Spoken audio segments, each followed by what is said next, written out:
Sa mga nagtatanong sa akin tungkol sa kung may 4G ba siya, kasi 5G lang yung ano, di ba, yung SIM card.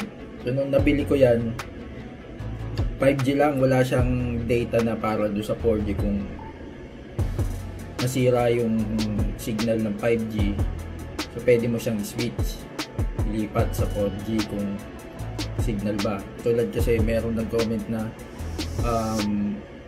pwede ba siya sa 4G. So ngayon masasagot na natin siya kung pwede siya. Pero na-test ko din naman, di ko lang nagawa ng video dati. Yung SIM card ng cellphone nilagay ko dito sa modem. At yung modem sinet ko sa 4G. Mo-connect naman siya. At di na natin gagamitin yung SIM card ng cellphone kasi yung SIM card na nakabundle dito meron na siyang 4G. Siguro I think 2 days ago nag-add sila doon sa app. So ito yon. Napakita ko sa inyo. So ito yon, nag-add sila ng dati kasi ito wala ito. So nung nag-set up ako, ito lang yan, yung dalawa lang yan. So siguro 2 days ago ito, gabi, bago mag 12 AM, pansin ko nung nag-open ako, meron na ito. Kasi guys, dito sa Tarlac City, ang 5G namin dito, pagdating ng 12 AM, babagal na siya from 75-65 Mbps. Magiging 30 na lang siya, 17, minsan ganyan. Ayan, yung nakita nyo ngayong speed. Ganyan yung speed niya. 12 AM, 12:30, up to 6 AM. Pero minsan, may araw pa na mawawala yung signal ng 5G ng 12 AM. Tapos magre-resume siya ulit sa 6 AM na. Pareho sila ng cellphone. Last year ganun din. So yun yung problema ko dito sa modem ni dito sa Tarlac City. So ganito gagawin natin. Test natin yung linaw ba. Nakita nyo ba kung ilan yung data na nakalagay dito?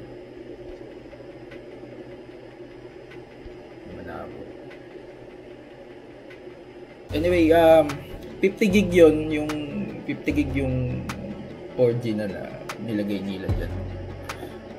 Parehas din sa cellphone pag nag-unli kayo ng 1,000. May 50 GB din silang kasama. Kasi tumawag ako sa 185 tech support nila. Sabi ko kung bakit yung yung home wifi nyo na prepaid walang kasamang 4G na data. Pag nasira yung 5G nyo, wala na. Primary ng gamit, ito lang. Tapos nasira yung 5G nyo o nawalan ng 5G. At paano na, sabi ko. Kasi lahat ng promo sa dito app is walang 4G.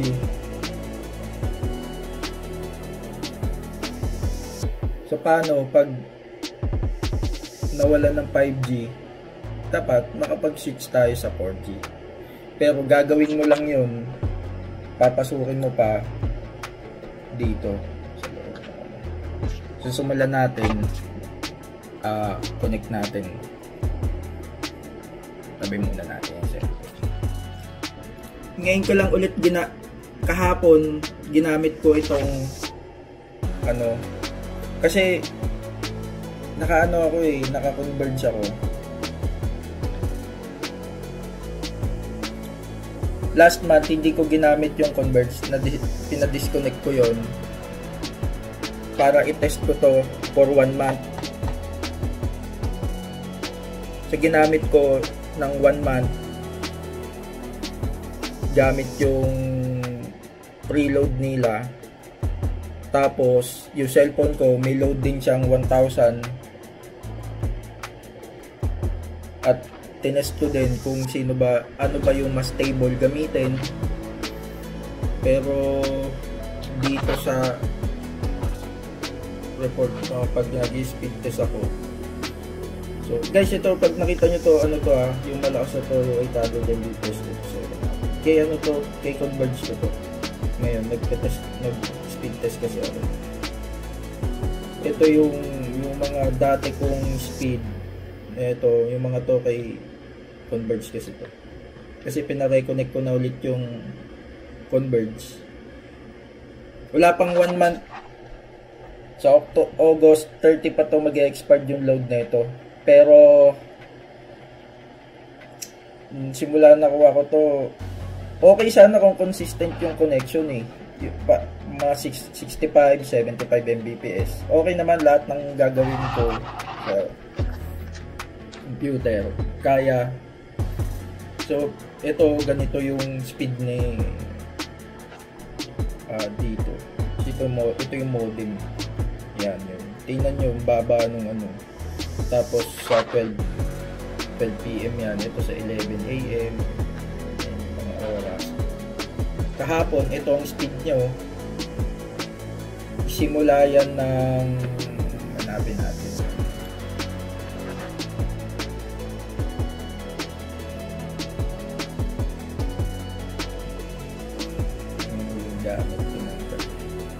So ito yung gamit ko ng gabi, 11 PM 51, huling speed test ko 62. So yan parang ganito, ganito yung normal na ano niya sa buong araw. Yan ang speed niya yan, ano. 8 PM ganyan Ayan yung speed niya sa 11 AM 70. Okay to, ganito. Basta laging ganyan, maganda yung connection, 80, 76, 50. Okay lang, mabilis gamitin. Sa YouTube, di masyado nagbabuffer. Kasi ilagay mo lang siya sa, kaya din niya yung 1080. Pero mas safe siya sa 720p kung manonood ka doon sa YouTube. Sa live stream, ano yung mga naka-live, okay din. Pero guys, pansin nyo, pagdating ko ng ito 11 PM ha. Pagdating ko ng 12 AM, ito na speed niya. Tingnan nyo, 12 AM, 12:30, 12:34 Ano pa yung gagawin mo diyan sa oras na yan kung may trabaho ka, minabol kang ano dapat gawin mo 1 AM huli kong gamit 1 AM tulog natin.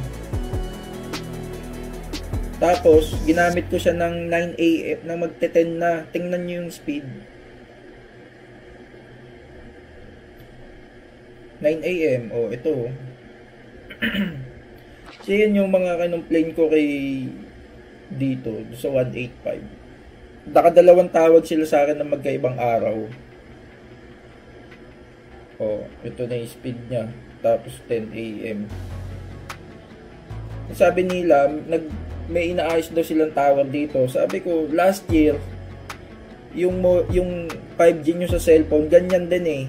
1 AM nga yung nawawala, tapos babalik na 6 AM. Tapos ngayon, naging 12 AM na siya, mawawalan siya ng 12 AM. Doon yung sa 3 weeks ko nagamit ko ito. Kasi akala ko hindi magkaganon. Kasi modem to eh. Sa cellphone, kasi dati hindi ko alam na naisip ko kasi baka pinapahinga nila yung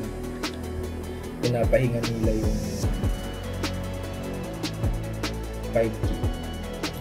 So i-test natin yung 4G kung ko-connect kasi meron nag-comment sa akin na 4G lang daw yung 4G lang daw yung signal nila doon sa area.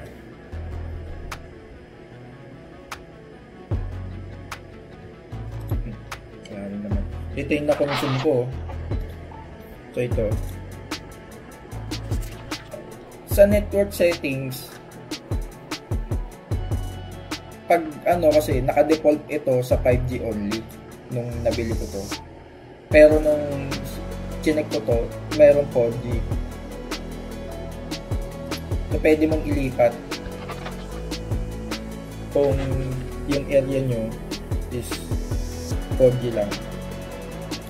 Kasi maganda tong modem na to eh, kesa dun sa isang binbenta nila na 4G lang. Kasi yun, 4G lang yun, di mo na mapa 5G yun.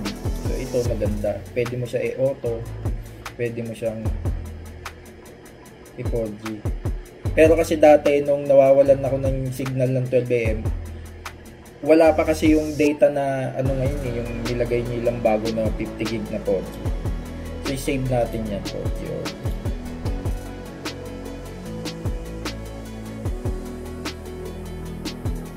Saan natin?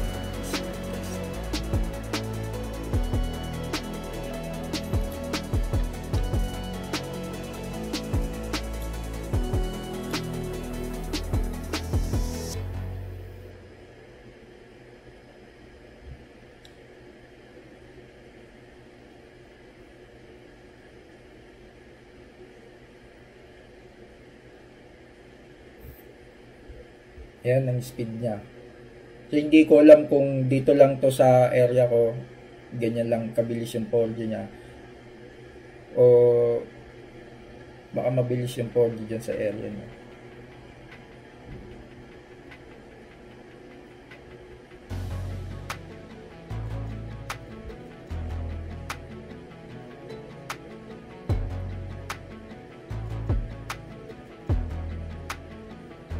Okay.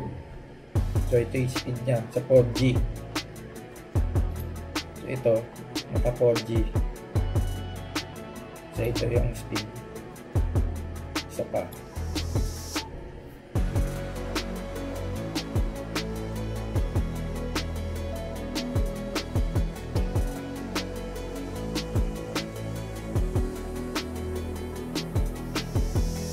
Pero pag sa cellphone yan, yung SIM card ng cellphone, i-speed test yan, tapos naka 4G, umaabot siya ng mga 50 Mbps.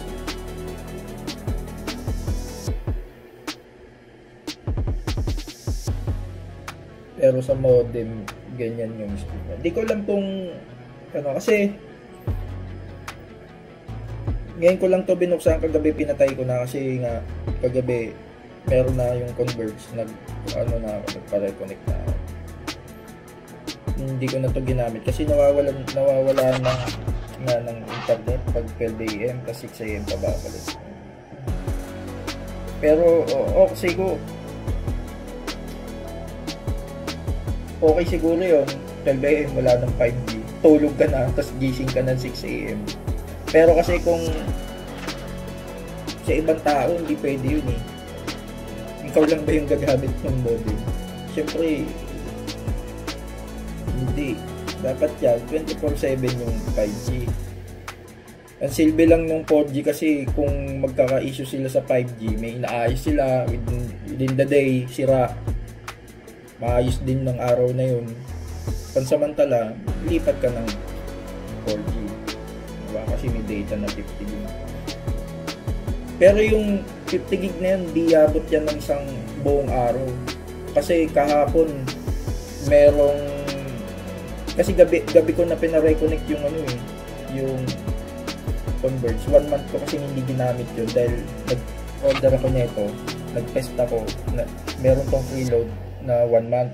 Tapos yung cellphone ko, naka-only 5G yun for 1 month din. So, para matest natin yung dalawa yun, ano ba yung speed nila dito sa probinsya, sa Tarlac City. Kagabi pina-reconnect ko na yung Converge ko. Kasi tumatawag na sila, kukunin na nila yung modem. Ba't kukunin yung modem? Di pina-reconnect ko na yung ko. Wala naman akong contract, tapos naman na yung contract ko sa Converge. 2 years. Lagpas 2 years na kasi ako sa kanila. Maganda yung connection ng Converge dito sa Tarlac City kasi yung 1.5 mo maabot ng 800 Mbps lagpas pa. So ito, okay na tayo, safe na tayo sa 80 Mbps eh. Tapos 5 yung 5 Mbps yung upload. Napansin ko doon sa live stream pag hindi gagawin ko. Okay na siya. Pero kung heavy user talagang marami kang hindi sapat yung upload eh. Masyadong mababa yung upload. So ito ang 4G. So, ayan. Kasi kabubukas ko lang nito eh. Sa 6 AM kasi to, hindi ko na kasi to pinapatay sa gabi. Tapos mawawala ng signal yan. Pero hindi naman to pupula. Wala lang tong signal. Tapos sa 6 AM, babalik na lahat yan, full bar. Pero pag in-speed test mo siya, 17, 15, ganun, hindi siya mag-75. Minsan, abutin ka na ng tanghali, ganun. Saka, tinanong ko sa kanila yung tungkol dito sa usage nyo. Sabi ko, meron bang usage na sa isang araw na pag na-reach mo na yung babagal din? Wala.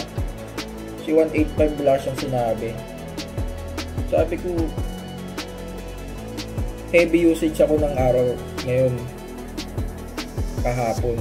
Tapos, pagdating mo ng 6 AM kinabukasan, 17 Mbps na lang. Buong araw yun, hindi yun tumungtong ng 50, 70, ganyan. Buong araw yun. Tapos, anong magawa mo dun? Kaya, ang alternative ko is yung cellphone. Kasi 300 Mbps yung speed ng mobile data. Na-hotspot ko yung computer doon. Para lang mabilis-bilis yung gamit mo. So, ayan yung kayo nang bahalang umusga kung gusto nyo bang bumili niyan. Hindi ako seller na ito, nag-review lang po ako kasi na ano lang ako na kung okay ba ito. Kasi prepaid naman ito eh, wala tayong commitment dito eh. Na ano lang ako kung kamusta kaya yung speed dito, kung okay ba siya. Kaya tinatanong ko si 185, si customer service ko, ano sa tingin niya, kung may-recommend ba niya ito. Kasi paano ko may recommend ko sa subscriber niya o mga viewer niya kung diba ganito yung Pero kasi 1 month pa lang naman, wala pang 1 month to, kasi sa August 30 pa mag-expire yung load eh. So wala pang talagang sagat na 1 month kung nagamit. Ibalik natin sa 5. Pwede mo din siya i-auto, lagay mo siya sa auto para kung wala signal yung 5G, o mag-switch siya sa 4G.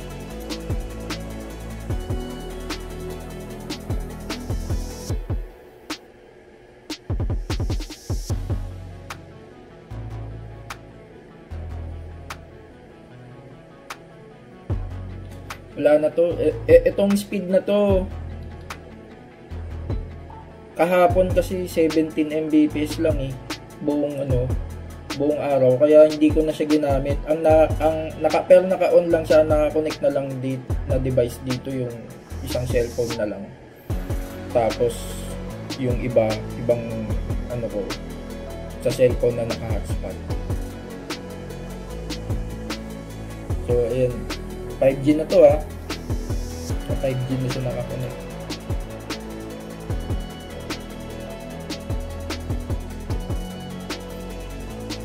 Ito yung kaka-speed test natin. Bawasan na 49.90. So kung pwede ko lang bang i-donate tong na to eh. Pero siguro gagamitin ko na lang. Pero hindi ko alam kung saan pa kasi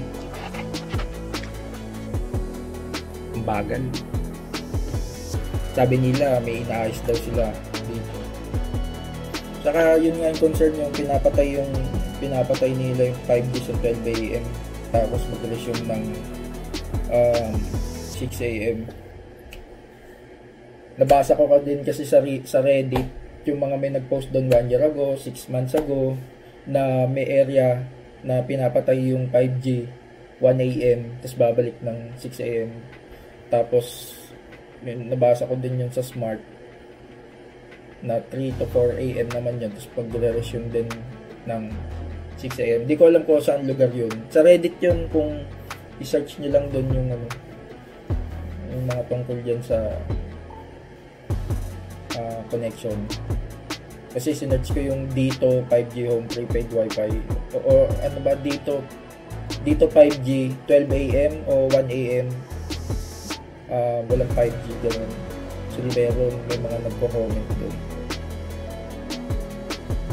Then, din nga sa kanila. Hindi ko lang alam kung saan lugar. Pero, itong modem kasi, nung binili ko, nung in-order, nung lumabas kasi to, hindi naman to pang dito pang wala kasi ito sa binanggit nilang area na pwede gamitin Pinilit ko lang talagang madala siya dito para nga makapag-review ako, matest ko siya okay ba. Kung mapanood nyo, kasi NCR lang yung pag-model ka na itong modem, pang NCR lang. Tapos sa mga live selling ni dito, pag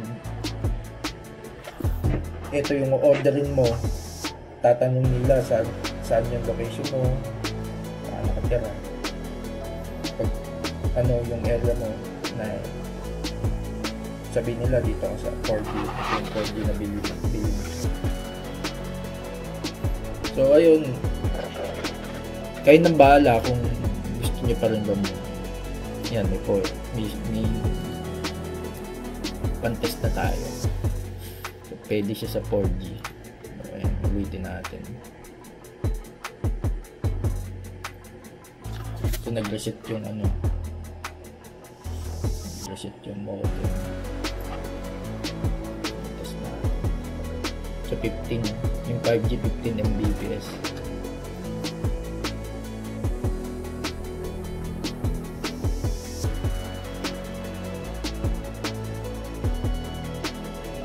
Saka dapat to hindi mo isi-switch off yung modem Dapat to naka-on lang siya.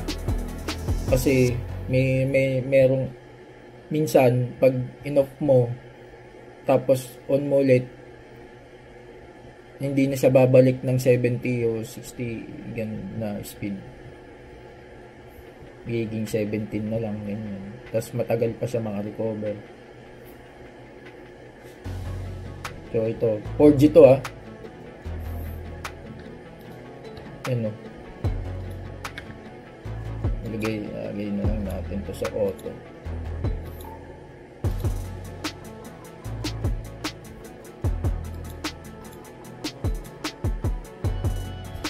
Ayan, restart yung modem. So ito, yung speed nito is 5. Naka-auto pala.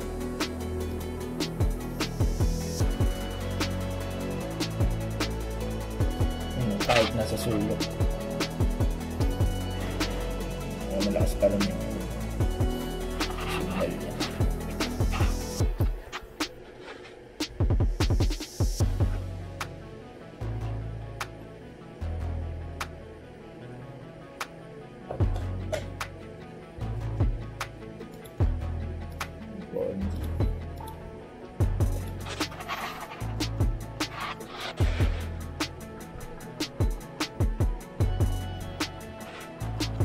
Ayun, sa mga gustong bumili. Ayun, binili ko sa 4G ulit. I-test natin ulit.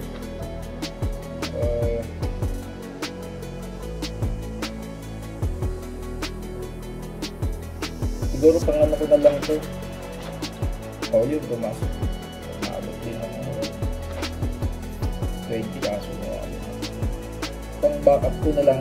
Pang backup siya, pero kung kasi meron nag-comment sa akin na taga Paranaque, hindi daw nawawalan ng 5G dun. Kahit sa madaling araw, puperta daw siya.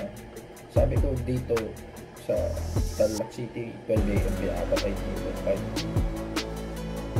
Pero nung siguro mga 3 days, yung unang tawag ni 185 kasi nag-email ako ng August 11. Nag-email ako sa kanila na yung connection ko wala na 12 AM, 6 AM pa mag-resume. Tapos nilagay ko dun yung number ng wifi. Tapos siguro mga pa sila tumawag, parang August 11 ako nag-email, parang tumawag pa siya dito pa sa Wednesday. So, ang tagal yung response nila. Sabi ko, kailan pa yung email ko? Chinek niya, August 11. Sabi ko, anong araw na ngayon? Ngayon ka na tumawag, sabi ko. Tapos, ayun nga, nagtanong doon sa mga issue, ganyan. Tapos, kahapon, tumawag ulit si 185. Tinatanong kung kamusta na daw yung issue, kung nakaka-experience pa rin. Dapat daw hindi talaga pinapatay yung 5G sa 12 Sabi ko, hindi naman talaga dapat patay. Kasi yung mga tao dito, alam niyo ba na natutulong niya ng 12 Sabi ko, sa BGC gagawin niyo yung ganyan.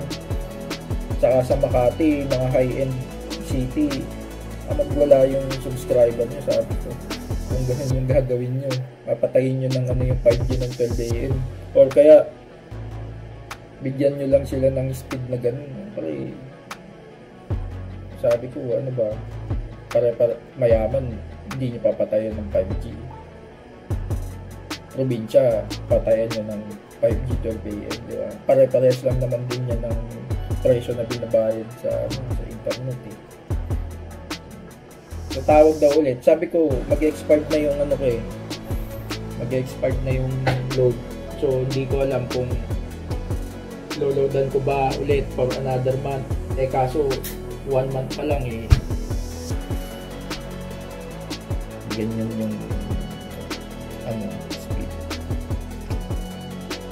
So, guys, kinabit ko na yung Converge ko. Palitan natin itong server. Hindi ito yung server niya. Ano ba ito? Dalawa. Ito yung mas malaki.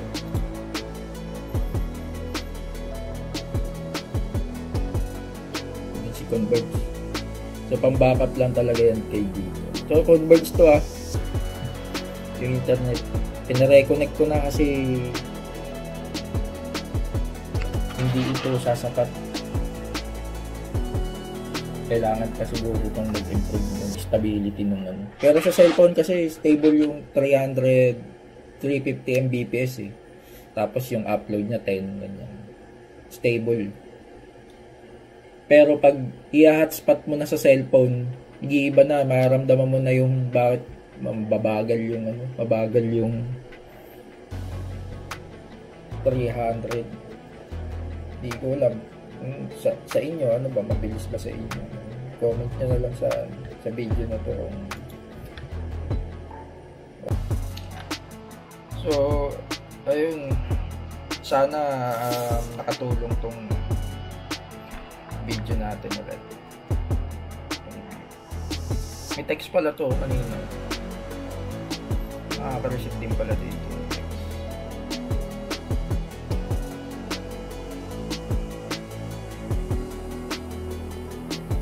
So, hindi ko na mare-review kung paano ba mag-load dito. Hindi ko nga alam paano ba loadan yung SIM na yun. Kasi merong bonus load na 1,900 eh. Kung ano ba yun?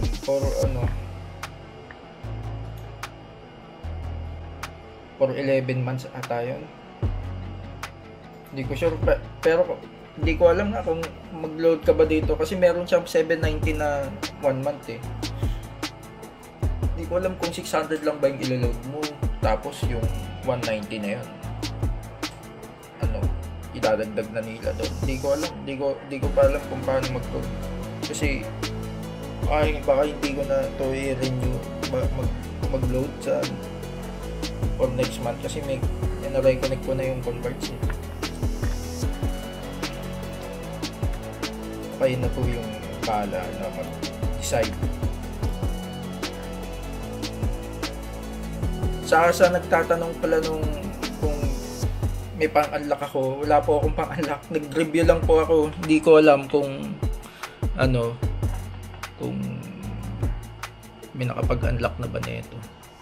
Pero next month, uuwi ako sa Manila.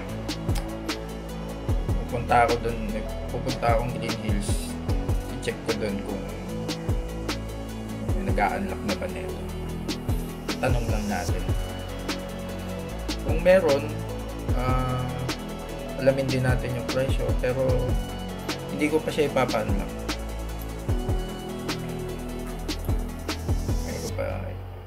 Hindi ko pa siya ipapa-unlock. Ito yun eh, dito yun eh. Just kailangan mo ng unlock code dito. Mga gustong bumili. Di pa ako nagbibenta. Di rin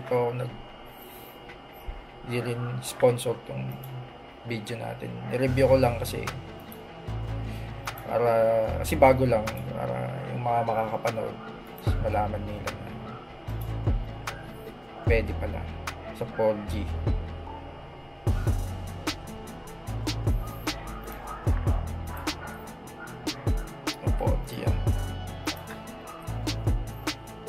Yung speed test na to, yung ganyang speed, okay sa cellphone yan. Hindi yung mararamdaman na mabagal kung manood lang naman kayo ng YouTube, TikTok, mga live. Hindi ko lang alam sa games kasi hindi na ako nag-game sa cellphone. Hindi ko siya na-test sa cellphone. Okay ba yung connection niya sa ganitong speed? Ayan, 4G yan.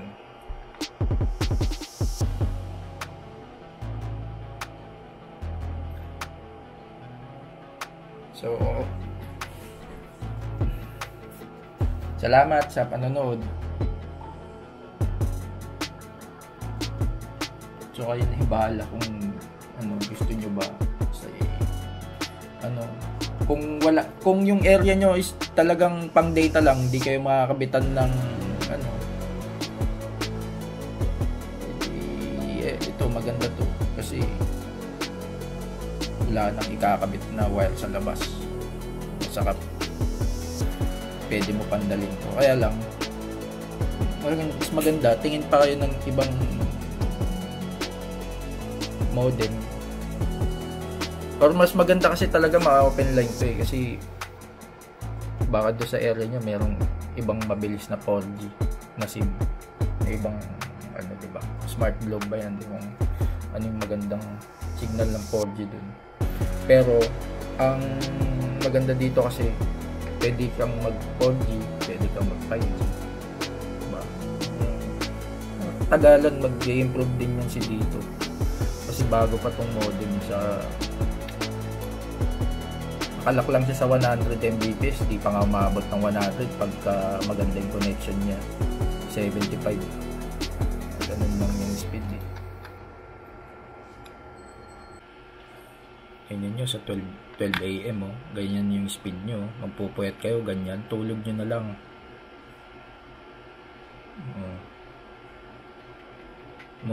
Alas 2 pagdating ng 9 ginamit, yan na yung speed nyo, 9 AM hanggang ganda yung speed nyo. Pag ganyan, maganda yung nyan, maganda siya gamitin sa PC, hindi mo maramdam na mabagal kahit mag 1080 ka pa ng resolution dun sa yung quality niya dun sa YouTube. Pero yan nyo, 11:51 pagdating ng 12 AM ayan na yung speed nyo. Dati hindi mo magamit yan kasi tingnan mo, August 25 na to eh. Nireport ko nga ito August 11 na pinapatay nila yung 5G. So ayan na yung speed, 12 AM.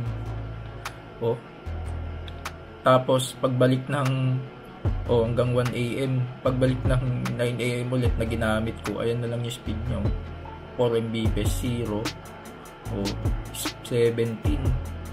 Ano yan, diba? Report mo lang yan eh. Tapos baka ubus na yung expired na yung SIM, yung load ng SIM mo, hindi pa na-actionan. Hindi kayo na kung bahala kung gusto nyo sa